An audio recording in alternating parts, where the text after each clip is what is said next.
enfant ne peut pas imaginer cela. Moi, je ne l'ai jamais vu. Un enfant de cet âge-là, je dirais, ne pleure pas simplement comme ça sur commande. Elle a quelque chose qui la taraude, elle a quelque chose qui lui fait mal à l'âme. Et on le voit dans son regard, on le voit dans certains comportements. Et cette petite fille a besoin d'aide, c'est sûr. Cette petite fille a vécu des choses graves. La mère a porté plainte il y a 2 ans et demi. Elle a aussi remis aux policiers un enregistrement. Il s'agit d'un message téléphonique laissé sur le répondeur personnel de son ex-compagnon par l'un de ses amis. Oui, bon, on est samedi, il est 1h20, 12h40. Je t'appelle parce que tu m'as rappelé à plusieurs reprises en me disant que c'était urgent. Je crois qu'on ne s'est pas vu depuis. Et ce que je voudrais surtout savoir, c'est qu'il faut déjà qu'on prépare les week-ends diaboliques, les groupes que l'on veut faire. Et il faudrait que tu me dises à combien vous allez venir. Hein? Salut. La justice aussi possède ce document, mais ici, au tribunal de Strasbourg, on n'a pas pu se saisir de l'affaire, car les faits auraient eu lieu en région parisienne. Et pendant 2 ans, le dossier de Sylvie a fait des allers-retours entre Strasbourg et Versailles. Une procédure qui a surpris le procureur adjoint de Strasbourg. Effectivement, il faut reconnaître qu'il y a des va-et-vient de procédures qui me paraissent quand même particulièrement inhabituelles. En France, ce n'est pas une magistrature que nous avons, c'est une véritable magistrature. Nous savons de quoi nous parlons, nous sommes de la boutique, nous sommes du système. Je suis ancien Sciences Po et juriste de 3e cycle avec mention, ma sœur est aussi dans ce cas, nous sommes enfants de magistrats et je peux vous dire que notre mère a vu pas mal de choses pendant des années en tant que femme de magistrat. Tout le monde sait très bien que notre système est corrompu jusqu'à la moelle, aurait grand besoin d'un coup de balai, mais bon, il sait faire taire les opposants, à coup de procès, à coup de contrôle des impôts. Notre père magistrat pouvait faire taire le contrôle des impôts à qui il le voulait, hein. Il ne s'en est jamais privé. Donc le système a des anticorps contre la vérité, contre ceux qui, si vous voulez, c'est un petit peu comme si une maladie avait pris le contrôle d'un corps, et donc décidé de lutter contre tous les remèdes qu'on souhaiterait lui appliquer. La gangrène en est arrivée à un tel point, et il faut encore, nous savons de quoi nous parlons, que le système lutte de toutes ses forces contre ceux qui souhaiteraient le rationaliser. On a entendu parler d'organisation sectaire, on a entendu parler dans le document de trafic, d'assassinat d'enfants, et d'enfants notamment venus de l'étranger, mais pas seulement. Est-ce que cela veut dire, là je me tourne vers vous Georges Glatt, qu'il y a en France des réseaux organisés de pédophilie? J'en suis totalement convaincu, et d'autres également. Bien qu'on essaie de faire croire qu'il n'y a pas de réseau. On entendait encore récemment des magistrats dire qu'il n'y avait pas de réseau. Je crois que... oui, des policiers aussi. Viele der Täter sind hochgestellte Persönlichkeiten, haben die Macht, sich gegenseitig zu schützen. Und es ist viel Geld, sehr viel Geld im Spiel. Noemi berichtet von Kindern, die vor laufender Kamera vergewaltigt, gefoltert und geopfert werden. Diese sogenannten Snuff-Videos kosten als Duplikat bis zu 20.000 Euro. Un Snuff-Video, c'est un Film. Ein Snuff-Video ist ein Film, in dem ein Kind umgebracht wird, nachdem es gefoltert oder sexuell missbraucht wurde, bis es schließlich stirbt. Das ist ein Snuff-Video. Ça, c'est un Snuff-Video. À qui est-il destiné? Je ne sais pas. Für wen es bestimmt ist? Ich weiß es nicht. Ich meine, ich habe noch nie eines besessen, und das ist um Gottes Willen auch nicht mein Wunsch. Aber was man wissen muss und was sehr wichtig ist, diese Filme sind der Antrieb eines parallel existierenden Marktes, der offensichtlich dank eines reichen Publikums funktioniert. Die Menschen, die sich in Anführungsstrichen so ein Programm kaufen können, sind sehr reiche Leute. Es bleibt uns nur noch übrig, sie zu identifizieren. Il reste à les identifier.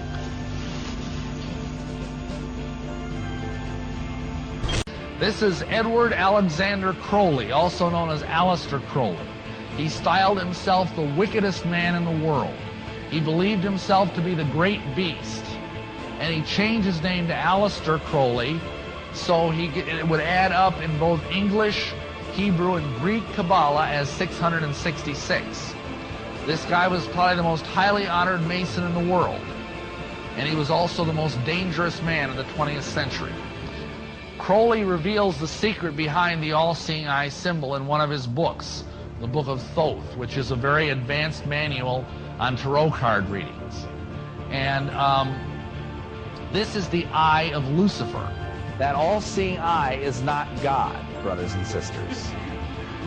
Masons would like you to believe that it is. This is their God, but it ain't my God. I'm sorry. If you study that symbol, that eye is actually called an Utchut eye or a widget eye, and it's a symbol of the all-seeing eye of Osiris or Horus. You got to realize Satan is an inveterate copycat.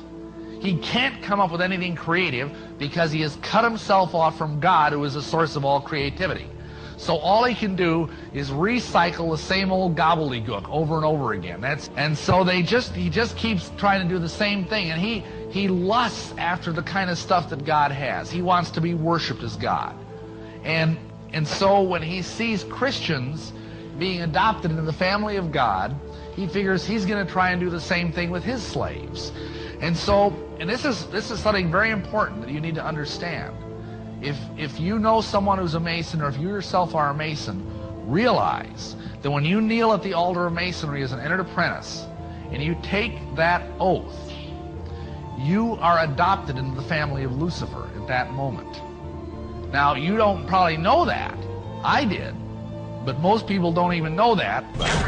Hitler's training as a spiritual mystic came through a secret order known as the Tool Society, an occult organization.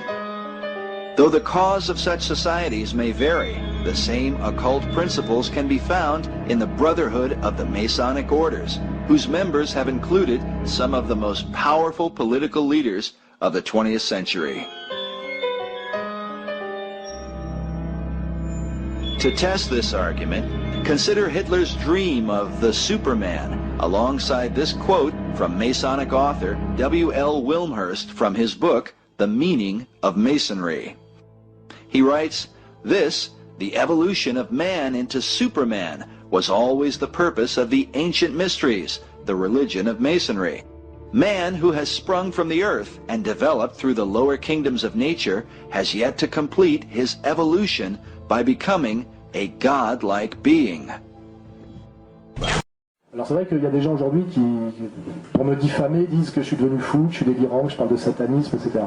En réalité, on peut avoir une lecture religieuse ou totalement métaphorique et matérialiste de ce concept, et je veux dire, c'est pas très grave parce que ça revient au même. C'est qu'aujourd'hui, moi je m'en rends compte parce que je n'ai pas une espèce de mépris à la Mélenchon pour les textes sacrés. Vous voyez, lui il sort de 2 siècles de droits de l'homme et il ricane quand il entend parler de textes qui ont fondé des civilisations qui ont duré des siècles et des siècles et même des millénaires. Moi, je ne sais pas, entre la Déclaration des droits de l'homme, le Coran et les évangiles, je ne dis pas d'un seul coup qu'il y a un texte sacré qu'on a écrit hier et que le reste c'est de la merde pour crétins. Je me pose des questions sur qu'est-ce que ça veut dire, pourquoi ça fonctionne, alors de savoir si c'est Dieu ou pas, etc. Je me dis pour que c'est aussi bien marché, il y a quelque chose de l'ordre du divin, même si c'est je dirais une conception matérialiste presque du divin. Je dis pour que c'est marché. Moi quand on me dit, ouais, bon, il y a un type, il était dans une grotte, et puis d'un seul coup, il a écrit un truc qui s'appelle le Coran, il dit que c'est Dieu qui lui a dicté. Je dis, pour qu'un type, d'un seul coup, ait changé de vie à ce point-là, et passé tant d'années à pondre un texte sur lequel a été fondée une civilisation qui a fait d'une bande de bédouins un empire mondial, et il est très possible qu'effectivement Dieu soit de la partie, et si Dieu n'est pas de la partie, eh ben, c'est comme s'il l'avait été, parce que c'est tellement surhumain comme épopée, comme travail et comme résultat, que j'appelle ça, moi, la preuve de l'intercession du divin. C'est que ça excède totalement les capacités d'un homme. Et on peut parler de la même chose, est-ce que le Christ a existé, j'en sais rien, quelque part si je suis matérialiste, mais en tout cas, l'épopée du Christ, la nouvelle alliance, le saut qualitatif dans l'histoire que ça a imposé, les valeurs que ça a imposé à 1 milliard de gens, fait que je me dis, et ça, c'est pour ça le satanisme pour moi c'est pareil. Je me dis, qu'est-ce que c'est pour moi d'abord, le satanisme c'est quoi? C'est des gens, c'est les adorateurs de Mammon. Or Mammon, on dit bien ce que c'est les adorateurs de l'argent pour l'argent. Voilà. Quand vous lisez l'Apocalypse de Jean, vous découvrez en fait une description du capitalisme financier dans toutes ses exactions, et ils vous décrivent un temps et un processus de fin des temps qui correspond beaucoup aux bourgeois. pour moi, c'est jouir de faire le mal en conscience, et ça s'appelle le mal, et le mal, c'est Satan. Voilà. J'ai pas besoin que Dieu descende sur terre pour me le montrer. Je sais, j'ai compris les Écritures, Dieu n'est pas sur terre.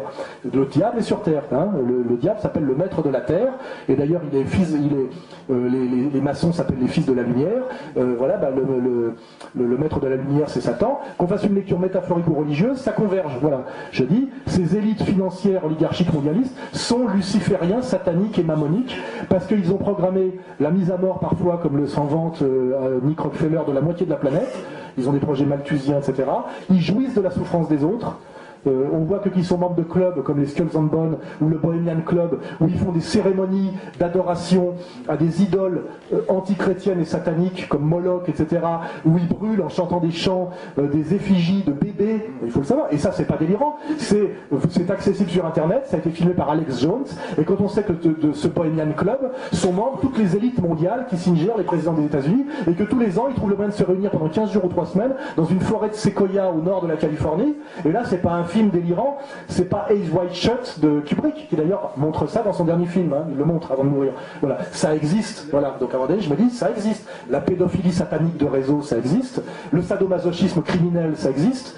Et on a même des gens qui ont trempé là-dedans. Moi, j'ai étudié ça, j'ai des témoignages. Je ne prends pas ça à la légère. Je pense qu'à un certain niveau de domination et de violence, il y a une dimension magico-mystique de gens qui, effectivement, font le mal, jouissent de la souffrance. C'est le message absolument antichrétien et anticoranique. Hein.